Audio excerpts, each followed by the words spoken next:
Today we are looking at this video titled Pilot Interview Brisbane to New York Flight over Alaska. Specifically, we will address some of his claims and then you can decide for yourself if you would get on board an aircraft with this person at the controls. I have asked for permission to use footage from the video, but it was not forthcoming, so I will provide timestamps to the relevant parts of the interview and you can watch those at your leisure. The interview was originally posted on another Flat Earth channel and mirrored here. I did see it previously, but as it had already been addressed nicely by another corporate pilot, I did not feel the need to duplicate his responses.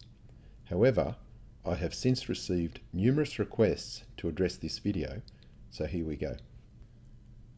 I will be addressing the key points, but if you'd like to watch the video produced by the other corporate pilot, you can find it here. The channel name is 53Charlie52 and the video is titled Paul on the Plane and his Flat Earth 29-year pilot.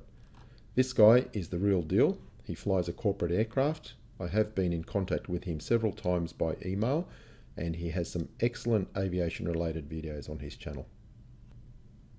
And what you'll see as we analyse each claim is just how easy it is to discredit them. The thing I always find fascinating is how many flat earthers never bother to verify anything. If you scroll down through the comments, you can see flat earthers praising this video, even though it is full of obvious mistakes. So once again, flat earthers seem to be very easily fooled into believing complete nonsense. However, I do believe in giving credit where credit is due, and in this case, there were some flat earthers who identified problems in the video and pointed them out. I'll talk more about those later. At the beginning of the interview, we are introduced to a pilot by the name of Zach. He calls himself Steve later in the video and then goes back to calling himself Zach. At 2 minutes 28, he states that he started flying 30 years ago and flew fixed-wing aircraft for 8 years before switching to helicopters, and then later came back to flying fixed-wing.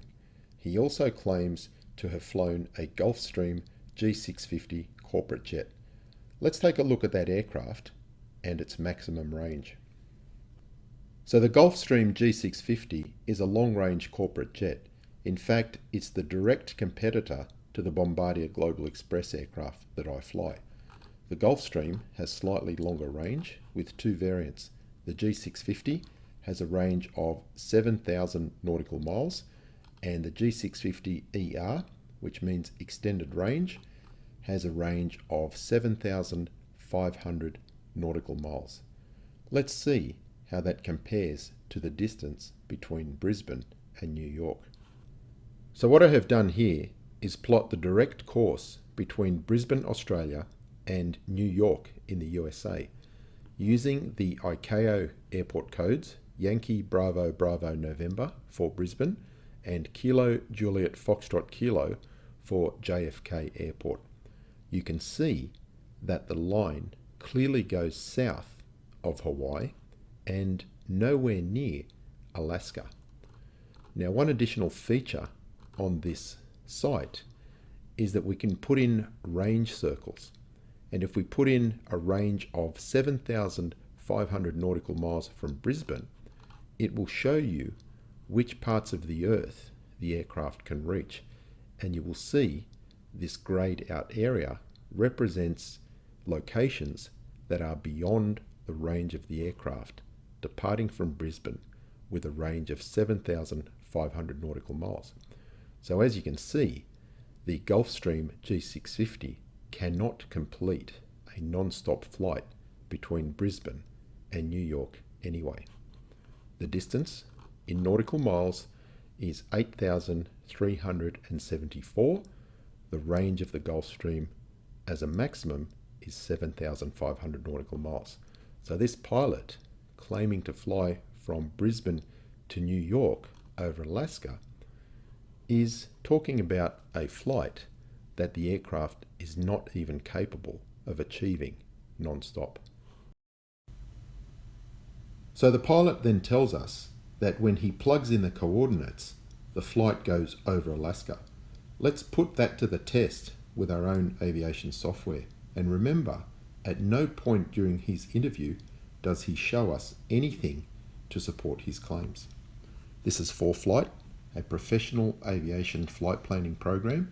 And what I have done is put in Brisbane and JFK Airport, and there you can see the same 8374 nautical mile range. And let's have a look at where the route goes. Again, clearly south of Hawaii, nowhere near Alaska. And there's JFK. Let's also take a look at the same route in Jeppesen Flight Deck. From Brisbane, Australia, clearly south of Hawaii, again, nowhere near Alaska, to JFK Airport. So this pilot tells us when he plugs the coordinates into the aircraft, the route goes over Alaska, but he never shows us anything. So what I'll do is show you in the real aircraft what happens when you plug those coordinates in. And here is the route from Brisbane to New York, plotted on the EFB, the electronic flight book. Again, you can see it crosses the west coast of the USA, near Los Angeles, and nowhere near Alaska. Brisbane to John F. Kennedy Airport.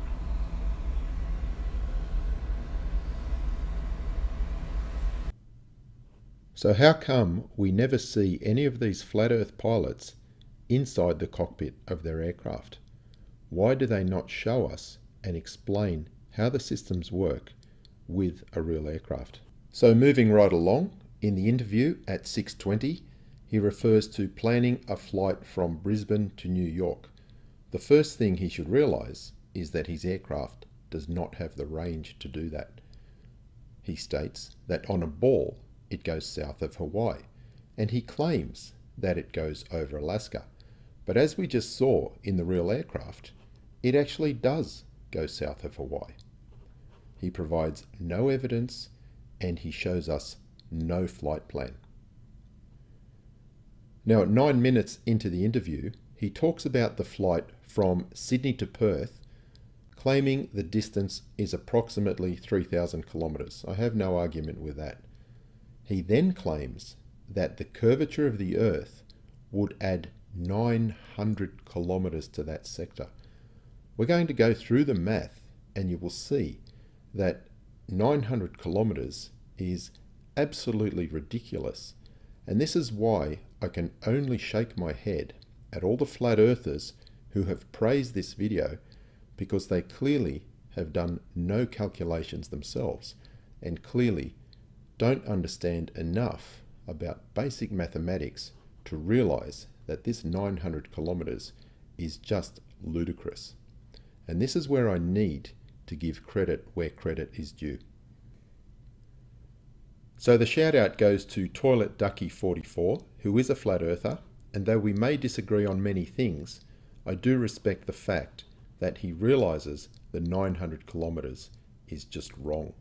As he correctly states here, the radius difference would be so insignificant it wouldn't make a difference to flight times. Let's look at the math now. So for this next part, I'm going to use the simple Great Circle distance calculator that I have shown you in a previous video. It calculates the distance between 2 points on the Earth using this formula and a radius of the ball of 6,371 kilometers. I have the coordinates for Sydney Airport and Perth Airport already entered, and you can see that is providing us with a distance of 3,277 kilometers. That's 2,036 statute miles, 1,769 nautical miles. Now what I have done is just modify the Excel spreadsheet to include what happens when we fly at a higher altitude. Let's put in 45,000 feet, and 45,000 feet translates to 13.7 kilometers above the surface of the Earth. So instead of using 6371 kilometres, we need to use 6371 plus this 13.7 kilometres.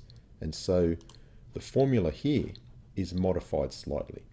It adds the value of cell E14, which is 13.7 kilometres in this stage, to the 6371 to give us the radius of the circle the aircraft is flying at 45,000 feet, and it therefore computes the distance at that altitude.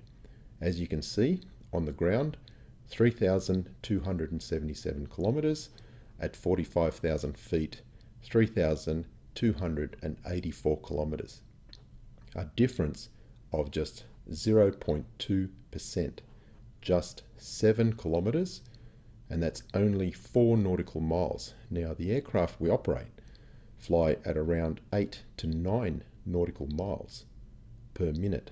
So this extra 4 nautical miles does not even equate to 1 minute of flight time. As you can see, the claim of 900 kilometres additional distance is complete nonsense. So the pilot then talks about different topics, many of which I have already debunked in other videos. At 11:30, he talks about the artificial horizon, claiming it can only work on a stationary flat plane. But for those of you who have seen my series on artificial horizons, taking one apart and showing you how it operates with the pendulous vanes constantly correcting to the local level, you know that his claim is incorrect.